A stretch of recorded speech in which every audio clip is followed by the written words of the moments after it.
Chapter 497. Yudhir only then realized that his hair had become completely disheveled. But the real concern wasn't about his hair, it was about something else. So, this is his roundabout way of telling me to be careful once inside. While Yudhir was busy gathering his comrades to establish an intelligence division within the cavalry, Kishir had not been idle either. He had utilized all his resources, from the cavalry and the Palater Knights to an array of unknown contacts, to thoroughly investigate any suspicious activities related to the party. As a result, they had discovered numerous dangerous magic tools and poisons both inside and outside the palace where the party was to be held. Even among the palace attendants and maids helping with preparations, a few who showed suspicious behavior were either reassigned or expelled from the palace. Unfortunately, they were unable to find concrete evidence to catch the real culprit. Despite the strong suspicion as to who the perpetrator might be, the lack of evidence brought to mind the assassins that had appeared during the Harus festival. They probably know that we have thwarted their pre-planned schemes. However, if they were not going to act because their intentions had been discovered, then Keolde Diarca would not have issued a warning to Yudhir in the first place. Aware of this fact, Kishir had preemptively notified his subordinates about the potential hazards that might occur that day. He had even provided a set of rules to the members, advising them to be extra cautious while preparing for the party. Still, if Duke Diarca was planning to make another move against the cavalry today, the most likely target would probably be Yudhir El, the one who stood to gain the greatest reward. If I'm the target as expected, I will be grateful, but if not, I have several contingency plans, so it doesn't matter. Still, Yudhir didn't find the man's indirect warning to be cautious unnecessary. As he went over the details and reviewed potential variables, his head, which had been clouded by chilly thought, felt as if it was melting under warm sunlight. Yes, I will be careful. At Yudhir's obedient response, Kishir smiled. He finally brushed Yudhir's hair a few more times, styling it to his satisfaction before stepping back. Satisfied with his work, he spoke. I regret that I won't be able to bestow an award upon you today. ... But at least I have claimed you as my dance partner. Duke Palater, cavalry members, please come this way. It's time to make your entrance. Before Yudhir could say anything, an attendant appeared, signaling that it was time to enter. The cavalry members lined up behind Kishir, their faces a mix of joy, excitement, fear, and concern. Though the emotions displayed were different, the common thread was a palpable tension. As the attendant approached to open the large door, Kishir spoke softly. Cavalry? Yes. Regardless of how remarkable those inside may be, today they are all here to celebrate us. At his words, softened yet resonant, the tension in their faces slightly relaxed. Are they more frightening than the monsters of the West? No. Do you think we don't deserve to receive awards? No. Then that's the end of the discussion. Now, are you still nervous? No. At their immediate confident response, the corners of Kishir's lips curved upward.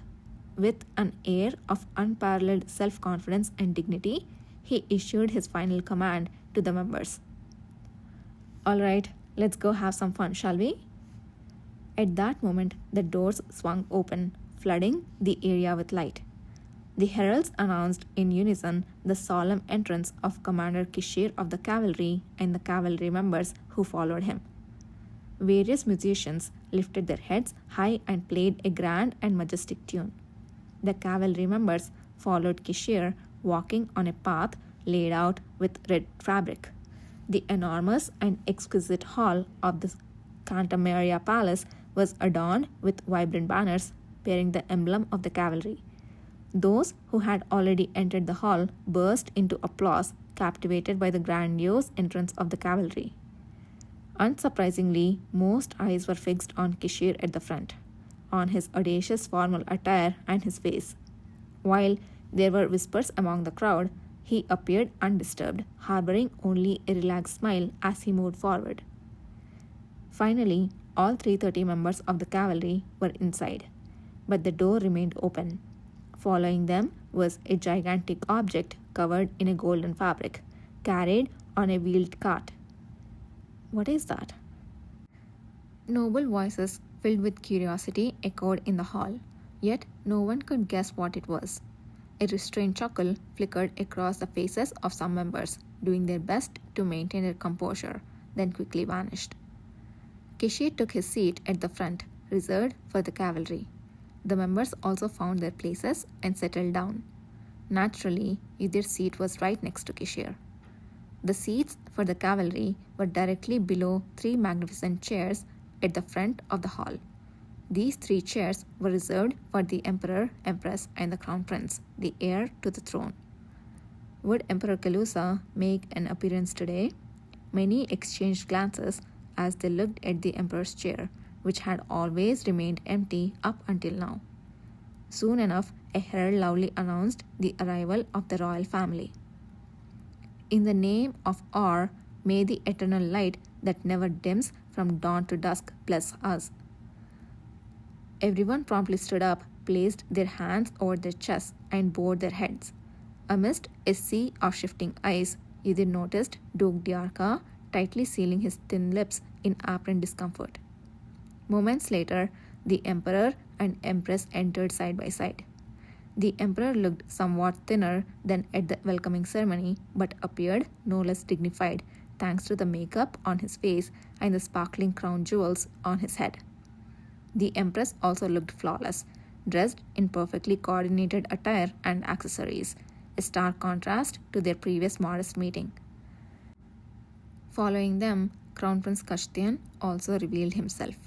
The young prince, who was nearing adulthood, didn't look much different from the last harvest festival. His large, sharp eyes made him appear younger than he actually was. He looked perfectly healthy, making one wonder if his period of seclusion due to illness had been a ruse. A soft exclamation came from the vicinity of where Duke Diarca was seated.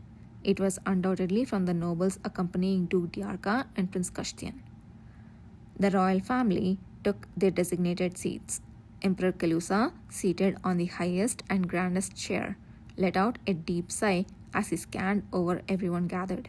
His gaze finally rested on the cavalry and Kishir seated at the bottom of the stairs. The Emperor's gaze subtly shifted when he saw Kishir's striking formal attire.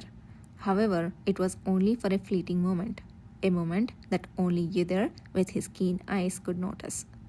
The Emperor quickly composed himself, reverting to a neutral expression. Though this was their first meeting since their private meal that had not concluded particularly well, none of the brothers let their emotions show on their faces. The Emperor spoke softly but loud enough for all to hear. I'm grateful that so many have gathered here. On this day, I thank God that I can bestow blessings upon you all. What followed was the formal commencement of the ceremony. Representing the cavalry, Kishir stood up and elegantly took a knee before the Emperor. They exchanged a few polite niceties. The Emperor then commended the Duke of Paleta for skillfully leading the cavalry and promised to provide new buildings and lands for the cavalry, as well as abundant weapons to aid in their training. Next, the first among the members to be called was naturally Yudhir. Yudhir Ale, come forth. As he rose from his seat in response to the summons, all eyes were fixed on him. Kishir, who had returned to his seat, sent Yudhir a fleeting smile. Yudhir turned his head to avoid getting caught in the gaze and walked at a moderate pace until he reached the Emperor. Upon taking a knee, just as Kishir had done earlier, he could clearly sense the gazes of the Emperor, Empress, and Crown Prince settling above him.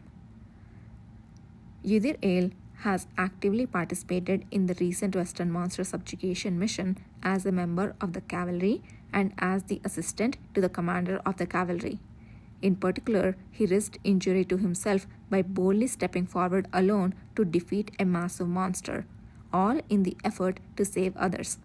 His achievements will go down in history and serve as an inspiration to all.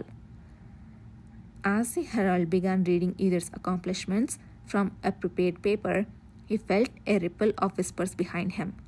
The entire empire had been buzzing about the young man who had slain the infamous giant monster, and everyone present was shocked to discover he was so young.